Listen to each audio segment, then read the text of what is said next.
Nekazal turismo eskaintza zabal-zabala da gure inguruan, eta hori argi islatzen da sarean hari buruz aurki daitekeen atari eta webgune kopuruan. Internet eta nekazal turismoa eskutik doazela esan daiteke. Harreman bitzia da hori, nekazal etxe askotan ezinezkoa baita internet konexio duinik topatzea. Baina kontuak kontu egia da internetek iraultza ekarri duela turismo mota honentzat.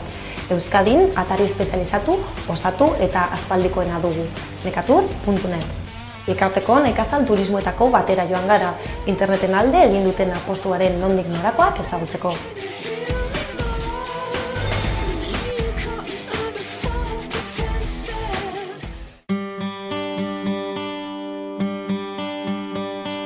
Elkartea, 1981an sortu zen nekazal turismoa landa turismoa izenarekin. Garai hartan ere, webgune simple bat sortu zuen Nekaturrek.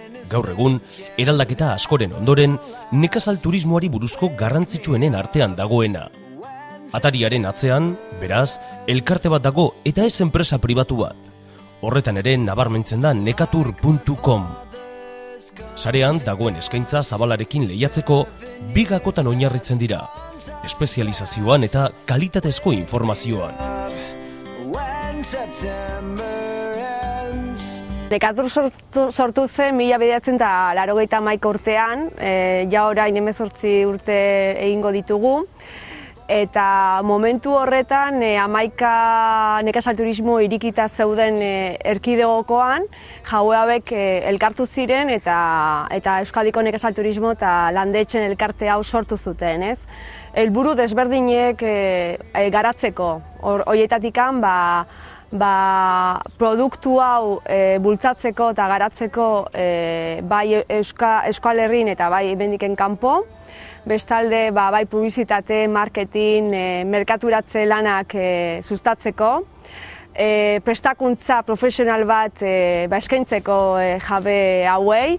Eta nola ez, kalitateko produktu bat sortu gure bezeroei eskaintzeko zerbitzu eta ostatu on batzuk, ez? Azken fina ez dugu ahaztu behar guk eskaintzen dugula da mendi inguruan dauden ostatu tipiko, baserri tipikoak azken finean, eta alokairu desberdinak ditugula, ez? Bai etxe oso bezala alokatu ditzakegu edo baita ere logelaka.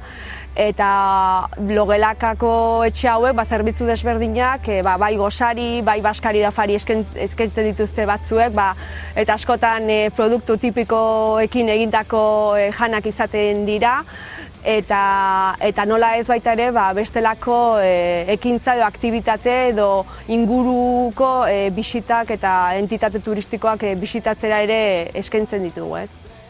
Noiz eta zergatik sortu zenuten web orrialdea? Egia esan historio luzea dugu. Gure 18 urte hauetan esan genezake 3 web orri izan ditugula. Lehendabiziko weba Bizkaiko jabe, nekazal turismoko jabe batek sortutako web bazen, baina bere limitazioekin, azken finean oso web basikoa zen eta etxe bakoitzeko informazio txiki bat azaltzen zen. Gero, 2 urte pasa ziren, ikusi genuen beharrezkoa genuela interneten gure leiho zabal bat eduki gure informazioa bezeroen gana eramateko, eta web gune bat sortu genuen, nekatur.net.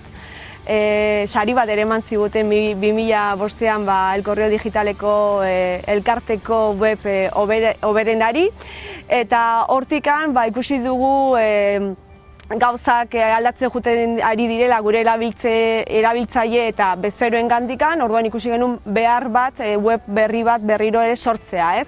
2008an web berri bat egin dugu eta aldaketa esango nuke handi bat egin dugula, ez? Web estatiko batetikan, nun bakarrik informazioa azaltzen zena, orain nahi duguna da sortu web dinamiko bat, nun erabiltzaileek eta gure bezeroak parte hartu dezaten gurekin, ez? Feedback bat egotea beraiek eta gure artean.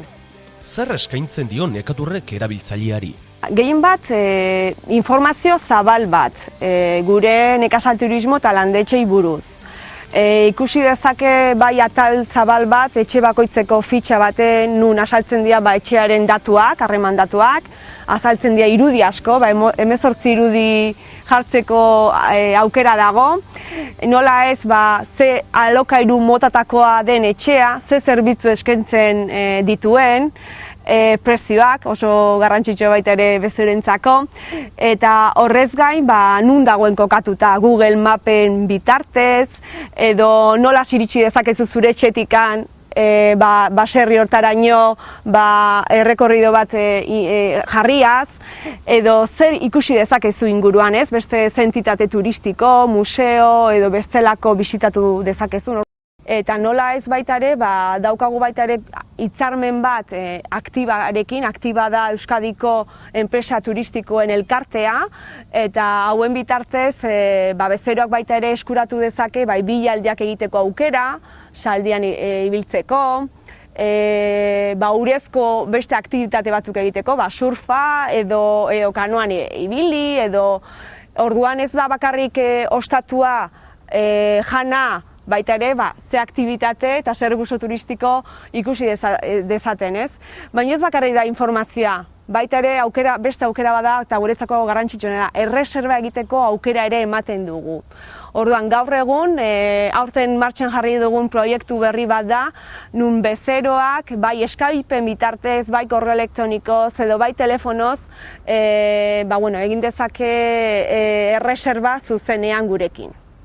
Zeintzuk abantaila ditu nekaturrek sektoreko beste enpresekin alderatuz?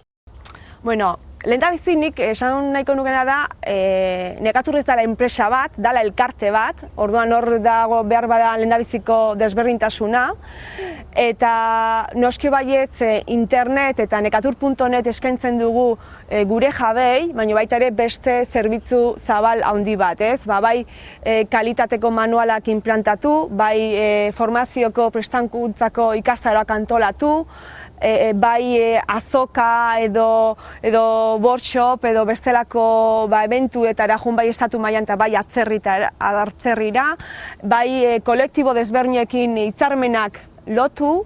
Orduan, hori dena eskaintzen dugu gure bezeroei, eta desberdintasun bezala webari begiratuz garela estatu mailan erkidegoko bakarra nun elkarte bakar bat dagoen nekazal turismo eta landetxena, nire esan. Zu joaten bazara estatuko beste edozein lurraldetara, eskualdeko, lurraldeko edo erkidegoko elkarte asko dauzkate. Euskadi da bakarra duguna. Bezeroaren bazterra sortu duzue web orrialdean. Zer garrantzia du erabiltzailearen iritziak? Ezinbestekoa da, bezeroen iritzia kontutan edukitzea. Eta hori dela eta ustet aldaketa bat egin dugula, ez? Web finko eta informazioa ematen zuen batetikan gure asmoa eta gure helburua da web dinamiko bat edukitzea. Horretarako ezinbestekoa da bezeroaren parte hartzea. Hori dela eta atal bat iriki dugu, non dauden alderdi batetikan baloraketa egin dezakete etxeari buruz, etxeko infrastruktura, zerbitzua nolakoa izan den, ingurua, iristeko egoera. Horrez gain baita ere daukate beste atal bat, Nekatur, entitate bezala, eskaintzen dugun zerbitzuari buruz baloraketa egiteko. Bi atal horiek erabiltzen ditugu gehien bat estadistikak egiteko eta guk jakiteko zer puntutan ondo ari garen lanean eta zer puntutan hobetu genezaken. Horrez gain beste bi atal ditugu, bat iritziak jartzeko, nun publikoki bezeroak jarri dezake edozein iritzi etxeei buruz, eta bestalde beste atal bat argazkiak, nun baserriko egonaldietan egin dituzten argazkiak ere jarri ditzaketen aukera hori daukate, ezta. Zein asmo duzue etorkizunari begira? Begira, dauzkagu orain momentuan lantzen ari gara gai desberdinak. Horietatikan, txiki batzuk adibidez, etxeen fitxa bakoitzean, argazki ez gain, ari gara bideoa ipintzeko atal berri bat sortzen. Orduan, irudi eta informazio gehiago emateko bezeroari. Beste atal berri bat ere sortzen ari gara eta denbora gutxian aktibatuta edukiko duguna izango da neka deskontu atal bat, nun nekaturrek hitzarmenak sortu ditu Euskadiko entitate turistiko desberdinekin, adibidez Donostiko Akuariuma, bus turistikoa, bestelako museo eta entitateekin, eta horra salduko da entitate hauen informazioa eta ze deskontu eskaintzen dien nekaturreko bezero guztiei, beraien sarreretan. Eta hirugarren proiektua eta guretzako oso garrantzitsua dena da erreserba onlinego atal berri bat. Orduan gure asmoa da erabiltzaile bat nekatur.neten sartzen denen momentutikan ikusi dezake ze etxetan gustatuko litzaioke erreserbatzea eta zuzenean aukera hori eskaintzeko asmoa dugu. Zer garrantzia ematen diozue interneti? Nik uste guretzako internet momentu honetan promozio eta merkaturatzeko gure erramientari garrantzitsuena dena. Azkeneko urteetan garapen bat egon da, gero eta gehiago gure bezeroak interneteko erabiltzaileak dira eta gure estadistikak horrela esaten digute, ez? Gero eta gehiago interneten eta gure webean egon diren bezeroak direla erreserba egiten dituztenak gure nekazal turismo eta landetxetan. Eta ez dugu ahaztu behar, ez? Interneten bitartez iritsi gaitezkela edozein bezero eta tokietara. Orduan ez dugu ahaztu behar baita ere gure weba dagoela 7 hizkuntzetan. Orduan ez dugu nahiela bakarrik iritsi estatuko bezero batera, baizik eta baita ere atzerriko bezero batengana, ez? Eta ikusten ari gara azkeneko 4 urteetan gure atzerritar portzentaia zela 10% eta momentu honetan 2008ko datuak direla 17%. Orduan ikusten da nolaz handitu diren gure datu horiek eta gure helburua da inbertsioa eta gure aurrekontuak gero eta garrantzi gehiago ematea interneteko bai gure webakiko eta baita noski bai publizitatea eta bestelako ekintza batzuk interneten egitea. Oso garrantzitsua izanik kokapena, gure nekaturreko kokapena bilaketa bat egiten denean lehendabizitako bat izatea. Gehien bat Euskadi, nekazal turismo, landetxe hitz horiekin.